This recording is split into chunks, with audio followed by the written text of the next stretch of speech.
Hi, my name's Alaistair Steele, and I'm here because Mace invited me to come and build an exhibit this summer. It's 1999, it's Toklat's 50th anniversary, and this is a lady who was here when it all started. This is IsabelMace, and I guess I'm going to try and take you through an impromptu tour of the exhibit. The first thing I like to point out is the way this valley floor looked 50 years ago was very different. What you see around you, the natural alpine meadow or subalpine meadow, was not in existence. No, it was a cattle range. It was a cattle range. With maybe 100 head of cattle on it.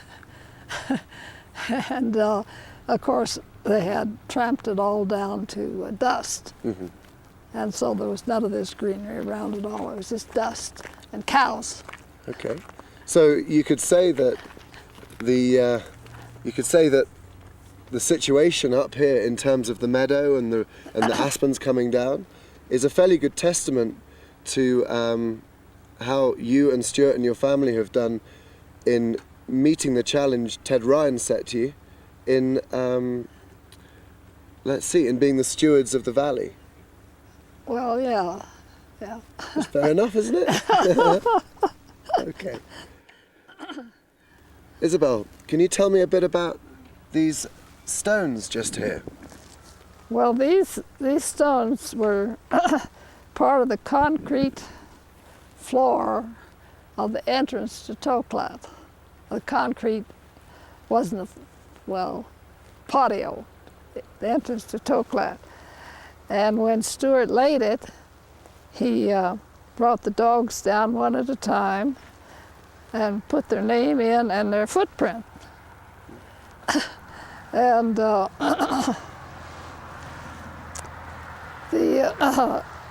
they were there for years, and then when we decided to make this into a gallery, greenhouse, had to put a top on it, he took all that concrete floor out and he chipped the stones, concrete loose, and we stacked them in back of the building here for years and years. And then when we did this exhibit, we decided to make a good walk into the building. Mm-hmm. So these are some of the original dogs. Okay. And amongst the names that you see there, are there any that have specific stories about them? I can't think of any. I was trying to see who we had. No. Well, there's the Yukon, maybe that was, but Yukon King. Mm-hmm. And of course everyone knows who Yukon, I think everyone knows who Yukon King is. But Tundra, no, he would be the only one that had a story. Mm-hmm. And he was in fact several different dogs, was he not? Yes, he was. Yes, Yukon King was several different dogs because you don't get one dog to do everything that a movie dog is supposed to do. Mm-hmm. Just like Lassie, there were about 6 or 7 Lassies. Right. Because you can't get one dog to do it. So the Yukon King, that one was probably the show dog, the one that got to appear at all the performances, mm-hmm. on stage performances. Nice. And this sled, people often ask me about this sled. Yeah. They say, oh, it's so pretty, it looks like it was made, 2 years ago. Well, at this altitude, no varnish stands up very long, and so the sleds were redone about every 2 years. New varnish on them. So that's why, and of course this sled's been undercover now ever since '74. Mm-hmm. Which was when it went over with Dan McEachin to the Krabloonik kennels and Snowmass. Yeah. So that's not just a nice toy, that's actually a working sled. That's a working sled, yeah. That's a working sled that Stuart built, well, while he was still in the Army. Really? At Fort Robinson. Mm-hmm. I believe, if my memory serves me right. Okay, thank you. I think we're okay to go inside now.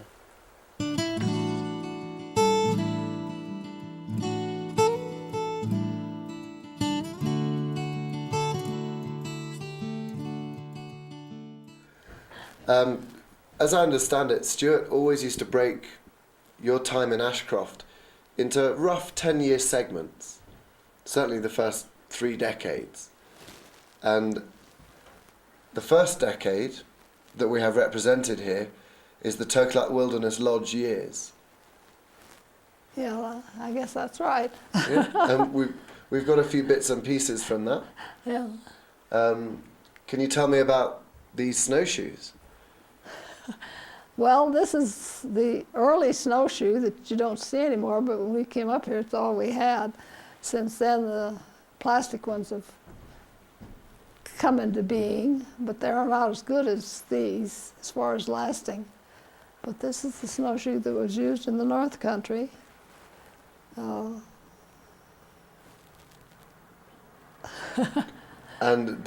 you use these every day? Yes, of course we had back then we had no snowmobiles, and so we packed the trails with these. Mm-hmm. But these were used all the time. Mm-hmm. And you and Stuart would go out and pack the trails first thing? I wouldn't. You wouldn't? No, you'd be in the warm.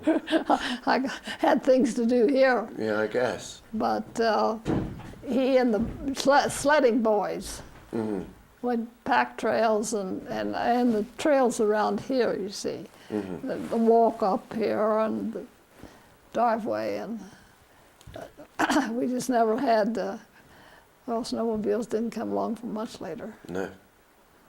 And what would you be doing while they were doing that?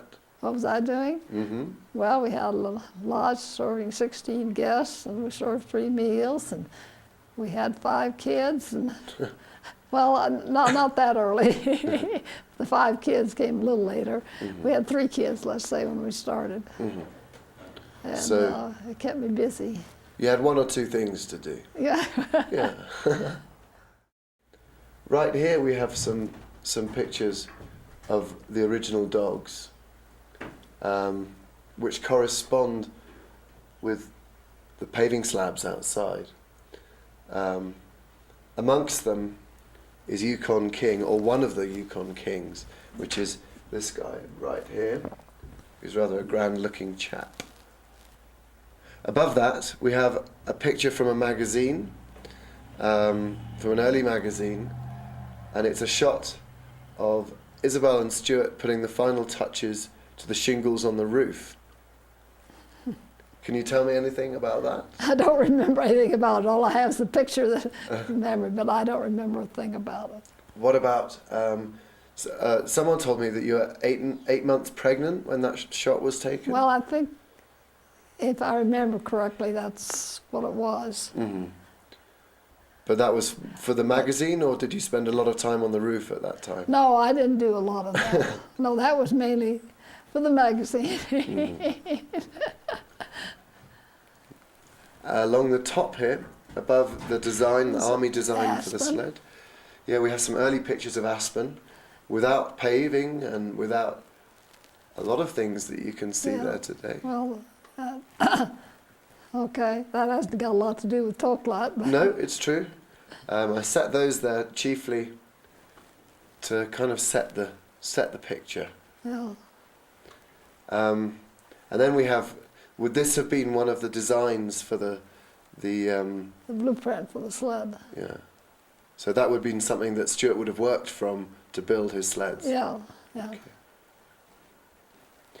Okay. Working downwards, we have. Actually, you can tell me about this picture. These guys. That was a very early sled trip, wasn't it?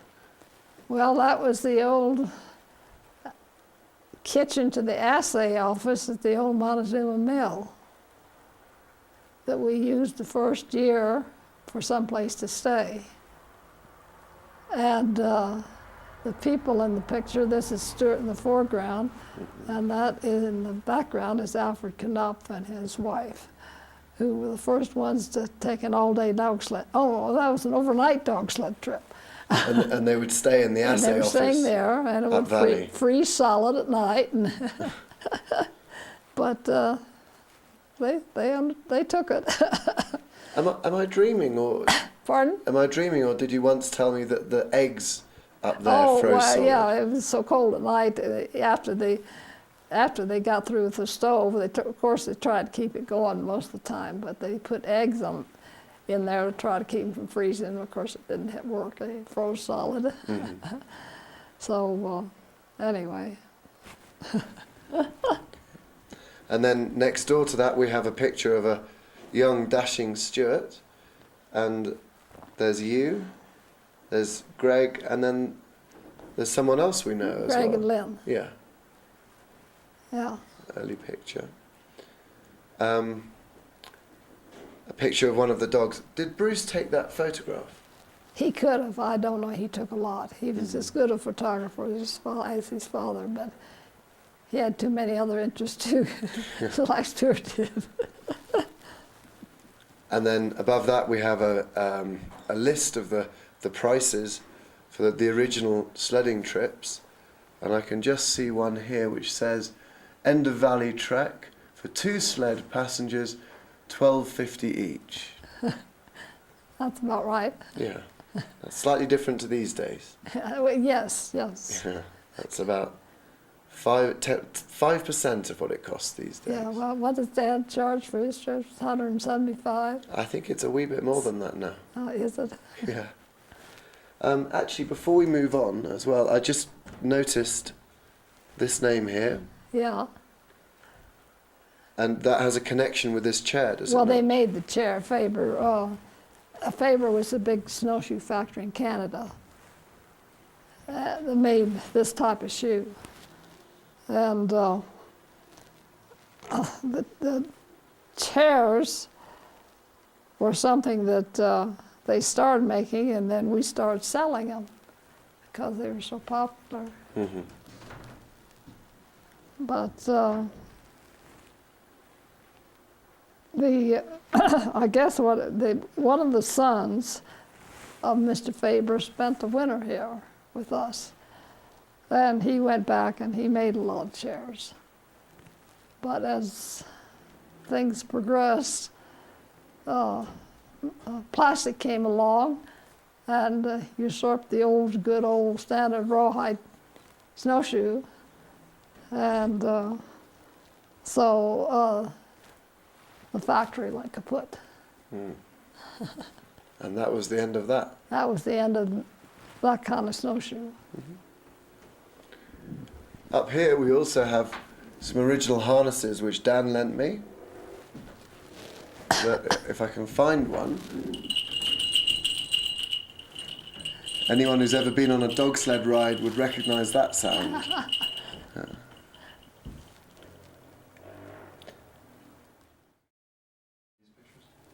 These pictures here are of Sergeant Preston of the Yukon being assailed by an unknown assailant who was actually Stuart Mace. So it's actually a sequence where, because they had trouble during the filming years in the 50s, the production had trouble keeping hold of extras, did they not? That's what Dick says. I wasn't aware of that end of things. It was probably true. But Dick was not, they kept Dick too busy learning scripts to allow him any time to dog sled. Mm-hmm. So he was never, the only picture of Dick on a dog sled was a close-up. And Stuart did all the driving in the movie. And here's Stuart's playing the villain. Stuart's playing the villain and Dick is tossing him around. Then, in the evenings, were these the books that Stuart would read from, even in those early days? Mainly Robert Service. He read a lot of Robert Service to the dinner guests, and they thoroughly enjoyed it. Mm-hmm. He had an awesome speaking and reading voice. Yes. Yeah. Back here we have a recipe that you may recognise as well. Can you tell me a bit about that recipe? Well, only about the mixing it. I mean, we had no, we would mix 100 pounds at a time, and we had no vat big enough, unless you made a little bits and pieces. So I would scrub the bathtub out with disinfectant, and we mixed the grains in the bathtub. Was that, and this recipe here, you told me, I think, that you would have 4 times that quantity? Well, 100 pounds. Yeah. That's what we did at the time. And was that a meal or a side dish that you served up here, as well as in the restaurants in town, or purely up here? Well, that was a restaurant in town too, because we didn't have anything down there to make it that big either, 100 pounds at a time. So people, the smart customers in the restaurant downtown would be tucking into something that had its genesis in your bathtub. Yeah. Nice. Okay, I guess the next 10-year segment that it's easy to break it into would be the restaurant years. And we have something of the promotional pictures that Stuart took of the various mixes of tea and jellies, and there's your sourdough pancakes in there. Pancakes, People loved those, didn't they? That's what we always served to our breakfast guests. Hmm. And those were often people who were going out on the sleds. Yeah. Those cookbooks that are up there on that shelf amongst the rest of the cooking and hospitality gear look rather well thumbed. Yeah, they're well used. Mm-hmm. Well used. Mm-hmm. They've been around since the 1950s, have they not? Yeah, I guess they have. 2 of them anyway, the most well-worn ones. Yeah, I guess they are. Mm-hmm. Which books are they, and were they books that you got from your mother? Well, there's just books I liked. One, of course, is Del Davis, Let's Cook It Right, which I thoroughly devoured. And the other is just a good background for early book for food, what it is and where it comes from and how you cook it and all the different aspects of cooking. Now that's an aspect of cooking, or natural foods has always been an interest of yours, is it not? Yeah. Well, that's what Del Davis is, all natural foods. Mm-hmm. And that's been a constant component to the hospitality, even up here and down in town. Yeah, it has been. What's the significance of the copper? Is that copper, or what's the hinged piece? Yeah, I included that because that was once upon a time part of the back kitchen at Toklat. But do you have the story of its origin? Well, Stuart's father and uncle worked for the Denver Post, and I don't know what of the audience remembers the old rotogravure sections of the paper. That was before we had color, and it was a brown and white, remember? And Stuart knew that this rotogravure setup was done on copper sheeting and could only be used once, and then it was pitched. So he went to the Denver Post and got a whole pile of this copper they were throwing away, so to speak. And he did on this building what they now do with electricity. He put a copper strip on the roof at the base of the shingles. We called it a freeze strip, and it let the snow loose, and the snow never piled up like they do on just a plain shingle roof. They never piled up. So anyway, we got mainly for that, and then there was always leftover pieces that he put in the building, this place and that place, and these were that one kitchen. So a lot of it, that was in keeping with a great deal of the materials for Toklat, in that it was recycled. Yeah, yeah. Okay.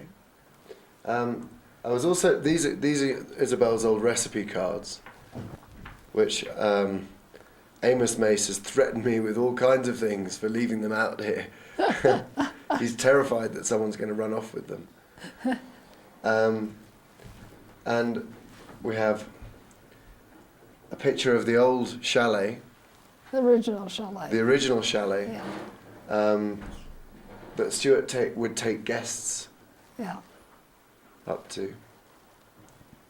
These walrus tusks. Can you tell us about those?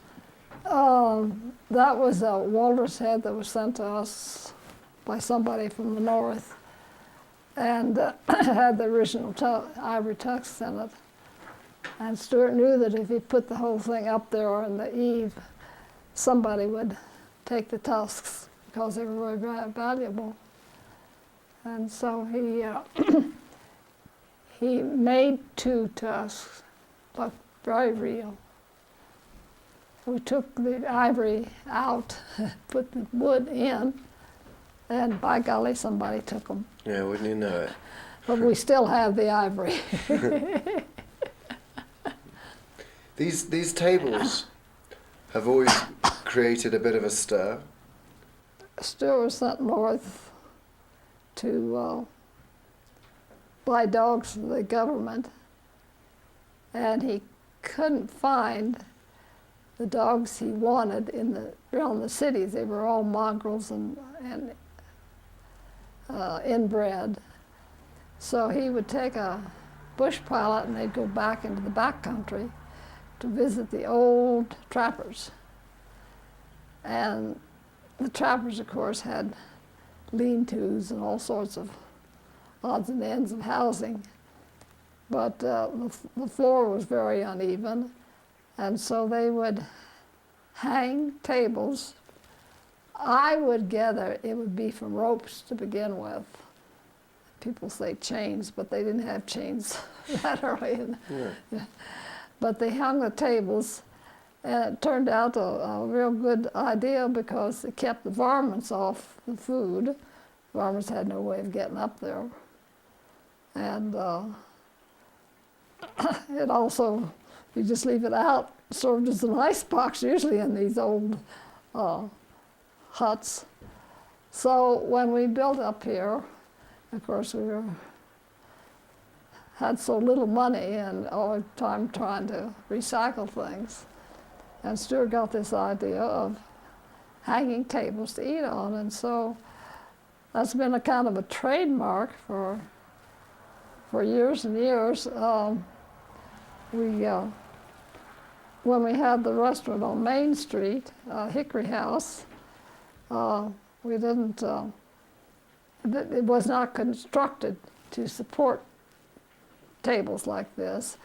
And people kept asking, where are the hanging tables? Where are the hanging tables?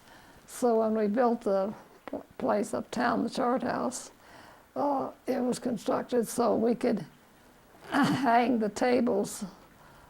So we had 8 tables down the middle of the dining room, which were all hung with these steel rods. And then we had, 1, 2, 3, 4, 5, 6, maybe 10 tables around the walls of the dining room. And when people would call to ask for a reservation, it was very common for people to say, well, I want a stable table tonight. Or they would say, we won't come unless we can have a swinging table. So they've always been a trademark, and we've always had them. Yeah, they're nice. And they come down the store very, very easily. Don't take any space. There's a menu here from those restaurants in Aspen that, I mean... Can you focus on that? Mm-hmm. You can see there's, the natural foods coming through. But and a comment about the style of cooking over there. the prices are what people... Yeah.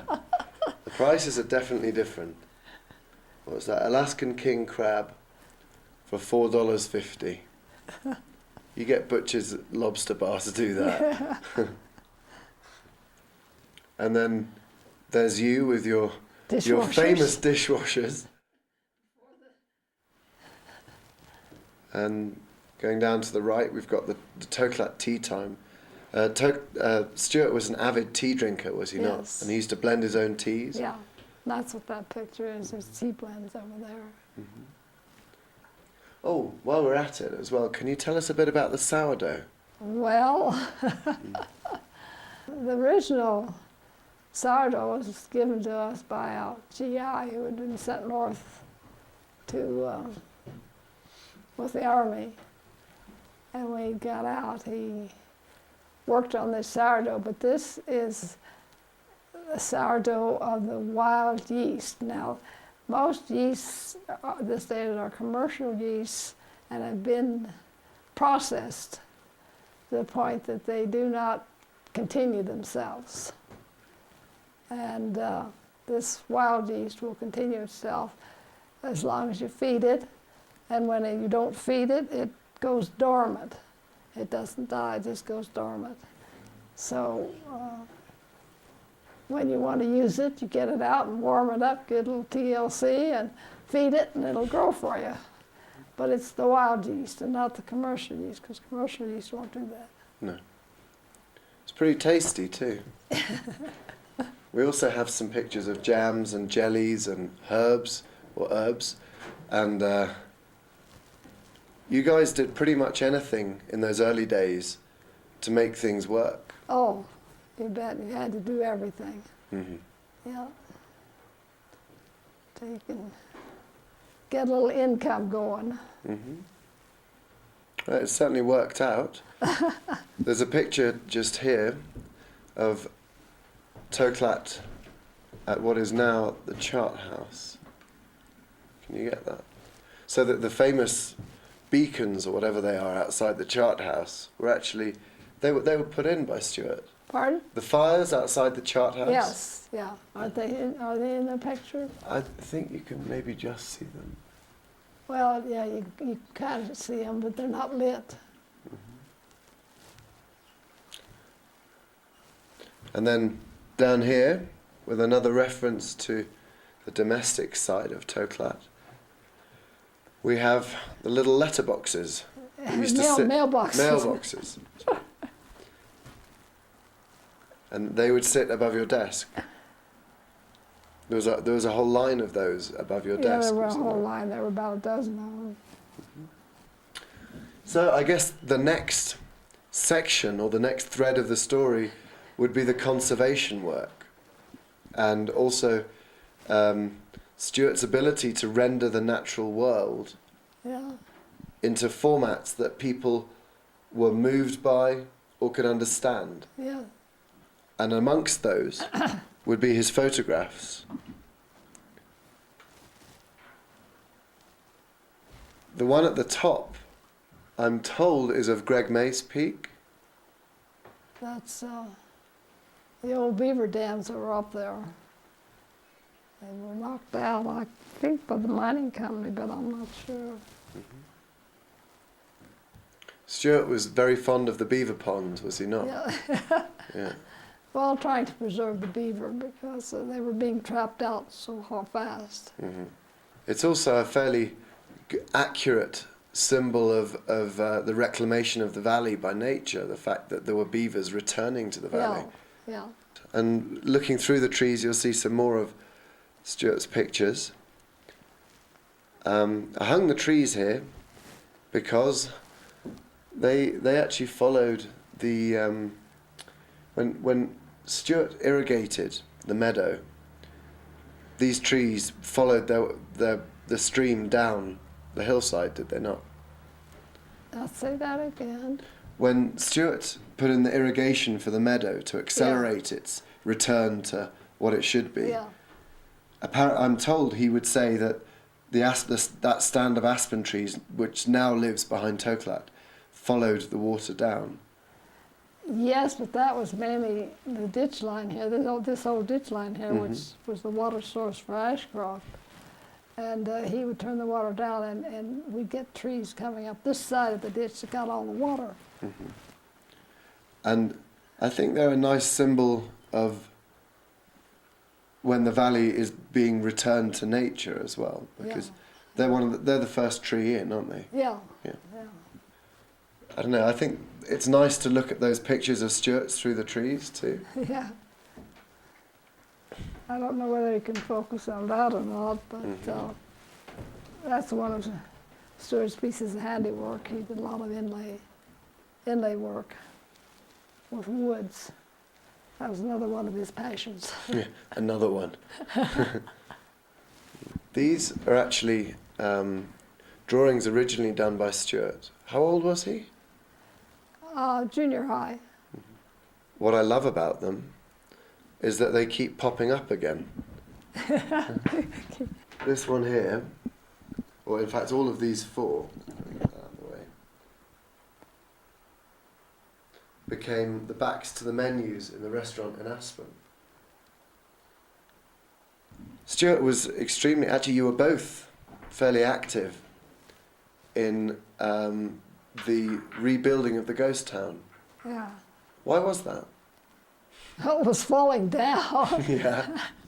And it was getting kind of dangerous. The hotel was ready to collapse on somebody. And then we got, what was it, a centennial of some sort. And there was quite a bit of money dished out to different historical sites. And the Aspen Historical Society got some money to try to save Ashcroft from falling down. And they used that money to put the boardwalk in and to put the hotel back up and put roofs on the building. And we'd have roofing bees and advertise, and we would get enough people up here with supervisors, and we could put 2 roofs on it in a day. So I was really organized. But, Like a military operation. yeah. Yeah. That was the old container for the self-guided tour in Stuart's distinctive script. And it was at the turn of the 60s and the 70s that Stuart was active with Elizabeth Papke, helping install ACEs. Helping to get ACEs going. Yeah, and install them at the Hallam Lake site. Yeah. Because that was going to have another future, was it not? Pardon? That was, Hallam Lake was due to have a quite different future, or Yeah. there was a possibility of that. Yeah. Yeah. And I guess in honour of that, we have here the Stuart Mace Naturalist Fund. The idea is to keep a naturalist up here for the rest of all time. You'll notice that we've these drawings here. If I come back to these, they were first done when Stuart was, I guess, 17 or so, or younger. Well, than that. junior high, no. No, so that would have 14 been or 14 or 15. They reappear 25 years later at the restaurant, give or take a year or Yeah. two. And then across the room here you can see 4 Chicos, which Elena and Naum Gonzalez Ruiz wove earlier this year in honour of the 50th. So you see they pop up again, and once again the trajectory is true, and this is, it doesn't matter if it's a restaurant, if it's a young boy sat at his desk beavering away making a beautiful sketch, or if it's art again another 25 years on, it's the same trajectory. Did you mention that these are colored pencil drawings? So that those cards go back to his high school. Yeah, so the whole thing comes full circle. So I guess the next section of time would be the gallery. Yeah. after the dogs left away. This piece here was carved in 84, I think. Let me check. Yeah, 84, by a young guy called Eddie Runningwolf. And I included it in the exhibit because Stuart had an uncanny knack of being able to pick people who had a talent beyond what they were actually using at that stage. And when Eddie and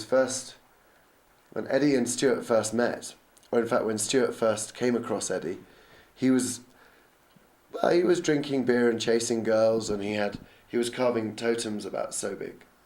And he thought he was, sorry about that, and he thought he was quite the guy. And within a few years, Stuart had him whipped up and producing pieces like this. And then later on again, if you look around Toklat, you'll see work that is so skilled. Yeah. And the point that I always make, and I think is testament to Stuart's ability, is that I've been around art all my life. You know, I come from that kind of a family. Yeah. But looking at this and looking at Eddie's earlier pieces, I could not see the skill that he has now. So Stuart had a real ability as a mentor and as an encourager of these young guys and girls. So that brings us round to the family wall. And we have up here Isabel on the left, top left, Stuart, top right.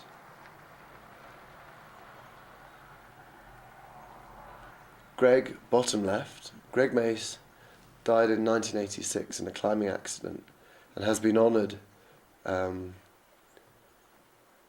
the powers that be, naming a peak after him at the end of the valley. And also through the Greg Mace Award as well. Yeah. Yeah. And then bottom right, bottom right, there's a picture. You can just see Isabel tucked there next to the tree. That's the Grand Canyon. That's the Grand Canyon.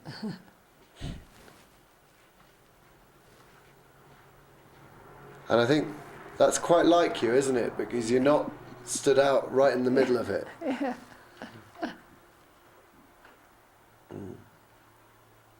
But casting a huge shadow as well.